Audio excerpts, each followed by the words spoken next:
What's up? It's Joe with OCDetailing, and here we are again with another fail video. Now, we actually have a lot of cars come through here that we're redoing for other people because we welcome the pickiest of the picky people, and we tailor our installs to tailor to them because we want to just always do the best job possible. So we don't really cut corners, literally, and we don't really, pull punches or do anything short of the best install we possibly can do. Now, that can't be said the same for everybody, although some people do tell their customers they're going to do an OCD level install, so they set a false expectation, and when the customer picks up the car, they are super sad because the car looks bad.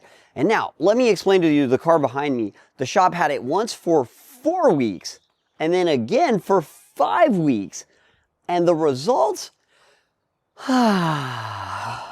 Horrible. Really bad, actually. Not to mention, the worst part about it, they damaged his car. So many places. They just damaged his car, and then they didn't even offer to fix it or tell the customer they're going to do anything for him. They just sent him out with his car and said that's how it should be. So let me walk you through the stuff I can see before we unwrap the car so you can know exactly why this customer is unhappy. So this customer was promised all edge wrap, custom install, seamless. It's going to look really, really great and pretty much invisible to the naked eye from even, 2 inches away. What he got was debris in the film, stretch marks, adhesive distortions, cut paint, damaged window trim, damaged quarter glass, damaged rear bumper, and that's just what we can see. We are not going to unwrap the car today. This is just going to be a quick walk around on this so he can deal with the shop and the warranty stuff before he brings it back for us to unwrap it. But I'm just going to go start at one corner and walk through and show you all the stuff I see wrong with this car. So let's start right here at this fender where the entire bottom edge of this film is lifting. Also, there's tons of glue distortions right here, tons of debris in the film. They cut the headlight on the very bottom of it. So they tried to tuck the film in right here, but they actually cut it. So they cut the gasket too, which probably needs to be replaced now because it's all shoved down in there. We won't know until we pull the light out, but you can see this right here. It's not supposed to look that way. Can you see it on camera? This right here too, like all the distortion in the film right here. One thing they did somewhat okay, I guess, was the hood, but there's still debris here, debris here. I guess the hood's somewhat okay. Now, let's go to the back of the fender. Well, they've got this glue distortion right here. They've got the film lifting all the way around the cap. They've got the film lifting in the corner, film lifting here, film lifting here. Now, if I look right here, this gunkiness all around the windshield, that's kind of a known Porsche defect, but having seen this, they shouldn't be trying to tuck film under it because they're going to damage this. And now Porsche is going to say, instead of this being a known Porsche defect, they're going to blame them for this windshield. And since they damaged the car in so many other places, this shop's not going to be able to deny anything, and they're probably going to owe this guy a windshield too. So, this is a 992 problem we've seen a bunch of times, but when you see that, you have to make the customer aware that they need to take it to Porsche to warranty it. We see what appears to be pretty wonky cuts, film lifting. Now this one kills me. The quarter glass on this car and the window trim, they tried to take it out, but it's sitting uneven now. So who knows what they broke, but also they tried to remove the window trim on this when the whole glass comes out with the window trim. It's not supposed to come off. See this? This is a Porsche 911. It's like a very nice car, and this is all broken and bent, so this needs to get replaced. Each one of those is $1,600. Let's see how the customer feels about that. Now, up here, installation problems. We got a bunch of bubbles and stuff. Maybe it can be fixed or trimmed out, but moving up here, you got a bunch of glue distortions, lift lines, dry spots, more glue distortions, more film lifting. All the way down this line is all messed up. Also really wonky cuts right here. I'm pretty sure when we pick it up, there's going to be cuts in the paint. If you look right here, they were fighting fingers right here and they had to push the film down. So you got these white lines that'll never go away.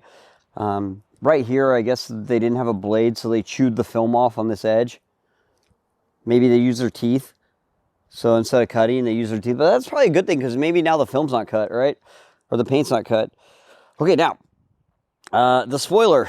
Same thing, they had issues on the edge right here, so again, they knotted the film off.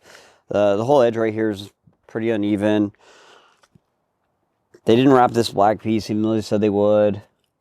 They cut the plastic behind here. So when they cut this line, they had to shove their blade in here, and the plastic's cut on top. Also, film's lifting all the way down right here on the spoiler. Film's lifting again. Film lifting on the quarter. So whoever did this side of the car, oh no, they suck too. Here. This is all bent and wobbly, so they tried to take this one out too, but at least it sits flush right here. But you can see there's a bunch of glue distortions right on the edge right there, where they fought the film down. Now, let's go to the rear bumper. The rear bumper install is a templated install that's not horrible. But when they took the Porsche letters off, they took a eraser wheel to this, and they ripped the paint off the bumper and told the customer, just live with it. Do you know how I know how this happened? Because we've done it here. But we called our customers and said, hey, I'm really sorry. One of my guys made a mistake. Didn't realize they weren't supposed to take an eraser wheel to a plastic bumper, even though I've told them not to do that. But it happened. It happened here twice. But both times we called the customer and we got their bumper repainted. We fixed it and made it right. We didn't just wrap over it and tell the customer, have a nice day. It's really messed up. Oh no, they didn't wrap this. That's hilarious. Okay, so instead of wrapping this, they just wrapped these little things. They wrapped right here. Yeah, okay, well, that needs to get wrapped. This entire edge lifted. I mean, okay, so this rocker, this quarter panel is not horrible, but it's not great because of the stuff you can see on top of the, it should be redone because of this. All of this, because it's like right on top and you can see it. Maybe if it was on the bottom, you could live with it. I could probably trim that piece, but still, I'm just curious to see, because of all these wonky cuts, how much paint damage there is here. But maybe, like this, the guy on this side probably didn't cut the paint because he just left the film overhanging by, you know, a couple of mils. Corner of the edge, hood lifting, glue distortions on the fender again. This whole edge right here has glue distortions on it, and this is cut really wonky, so this wouldn't, I would not be surprised if this had a cut in the paint because of how weird this line is. Bumper has little debris in it right here and distortions. They didn't wrap the headlights. Yeah, they didn't wrap the headlights. But,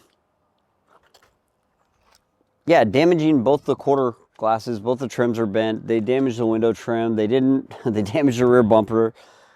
And who knows what we see when we unwrap it. It's not the worst film install I've ever seen, but it's definitely bad. Especially when the customer expected, you know, a custom install that you can't see. Because it's very obvious there's film on this car, aside from the fact that it's matte. It's like everywhere you look on the edge, you can see all of them. They're all highlighted. Not supposed to look that way. Thanks for watching. I'm Joe with OCDetailing. So we actually have a scratch right here that I believe is on the stealth matte finish there. We would never, ever put a car out like this. I actually asked the customer, I said, did this happen after the fact, or did they give you the car this way? And he said, no, they did that, which that's kind of crazy. And we also have a lot of lifting edges all over here. Like, unfortunately, I don't think a single panel on this vehicle has been done cleanly. We've got a lot of bubbling over here. And a lot of these edges that are poking up right there. Lots of things here. And we can also see some damaged trim. It looks like they removed this and then they didn't properly seal it back in. And the worst of it all, it looks like when they were removing his rear emblem to then get a clean wrap on this rear bumper, this isn't the wrap, that's actually the paint. And so he actually has to get this completely repainted now. And he's really, really upset about that. I think this was a brand new car that he took to them. He was expecting to get it protected so that he could take it tracking. And so it's just really sad to see that this happened. But we're happy that he's here with us, and hopefully we can do our best to help him out. This is another major thing over here. You can see, because these edges weren't properly tucked, you can actually see where it's lifted up and dirt has gotten inside the wrap and is now on the surface of the vehicle there. So that could do some more damage to the paint itself, and it's also just really unattractive. So that's just to point out some of the surface level things on this vehicle. And I was only exposed to PPF December last year. So the fact that I can see a lot of the major errors on this vehicle just goes to show how difficult PPF is and how difficult it is to do it well, especially with working something like Expel Stealth or a color change. And the guys here, they've been doing it for years. We would never put out a car in this condition because it's just not up to standard. So hopefully we can help our customer out. But yeah, this is an example of what not to do. My opinion for every aspiring shop out there, know your limits. Don't take on work that you shouldn't take on. For your sake and for the customer's sake, because it sucks for everyone involved, and for us because we're gonna have to do the removal. Yeah. No, yeah, that sucks, dude. Lines, a lot of edges. This one hurts. The bumper hurts. Yeah, that sucks. Because film you can just redo, but that you have to repaint, and that again, that sucks for everyone involved. Know your limits, people. And cut.